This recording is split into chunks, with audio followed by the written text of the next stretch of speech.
मित्रांनो लिची फळ ना जेवल्यानंतरच खायचं बरं का।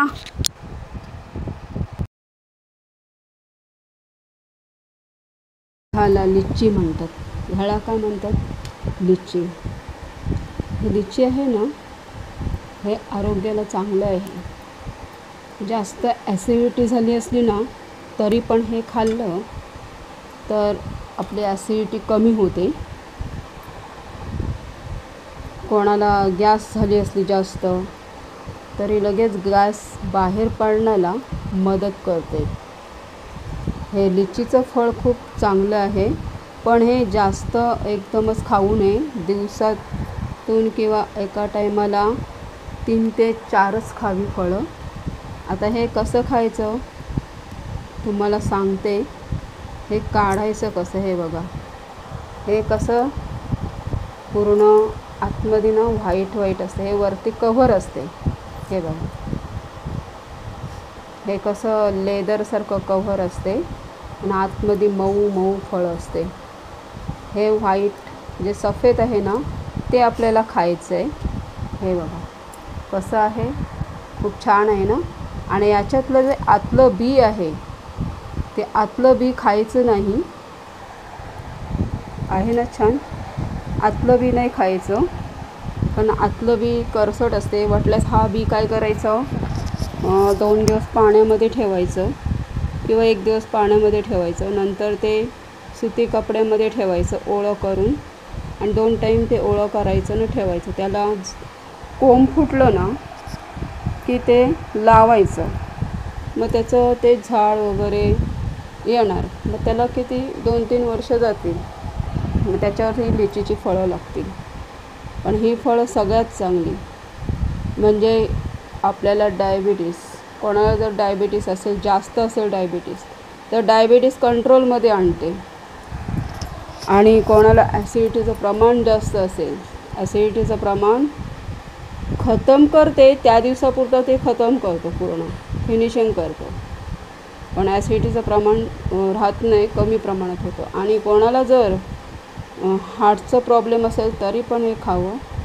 कोणाला गॅसचं प्रॉब्लेम असेल तरीसुद्धा हे खावं। आणि कोणाला जर जास्त चरबी असेल तर ही फळं खायची। दिवसातून 10 फळं खाल्ली तर ती चरबी कमी प्रमाणात होते।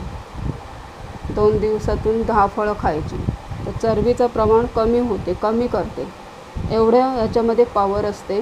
मी काल फक्त 3च फळं खाल्ली, पण माझ्यामध्ये गॅस होतं ते थोडं कमी व्हायला लागलं आणि थोडीशी चरबी पण कमी व्हायला लागली 3 फळामध्ये। म्हणून ही फळं महाग पण असतात, 200 रुपये किलो। कारण ही फळं आपल्याकडे नसतात, महाराष्ट्रामध्ये निर्माण होत नाही, तर ही फळं बाहेरला होतात निर्माण, म्हणजे त्याची झाडं बाहेरला असतात। जसं ॲपल जसं जम्मू काश्मीरमध्येच पिकतं आणि तिथलाच तो गोडवा घेऊन येते। ॲपल आपल्याकडे जर लावलं तर गोडवा नसते तेवढा, आणि तेवढे ते विटॅमिन्स कमी असतात आपल्याकडे लावलं तर। पण तिथे जम्मू काश्मीरमध्ये थंडावा आहे, कमी सूर्याचं किरण आहे, तिथेच तो जसं ॲपल असतं तसंच ह्याचं पण ठिकाण असतो।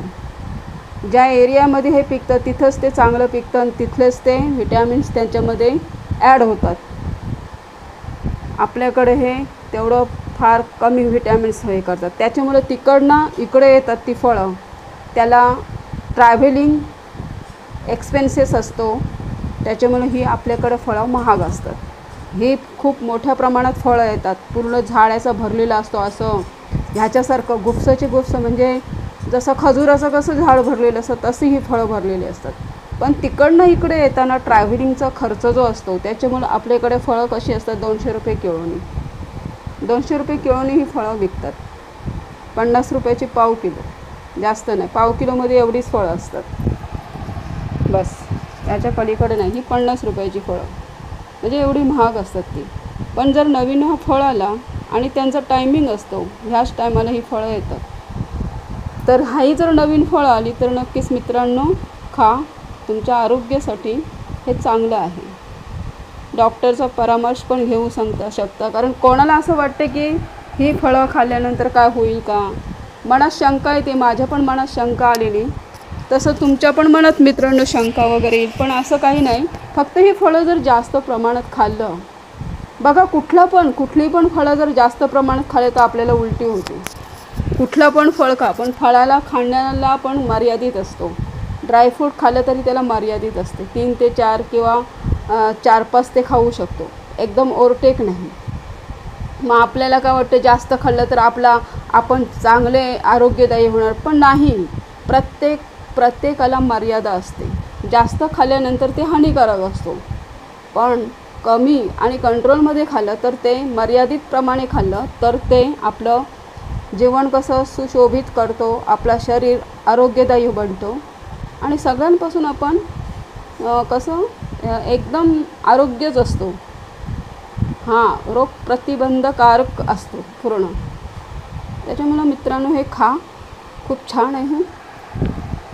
या व्हिडिओला लाईक, सबस्क्राईब, बेल आयकॉन दाबायला विसरू नका. जय हिंद, जय महाराष्ट्र, जय भारत.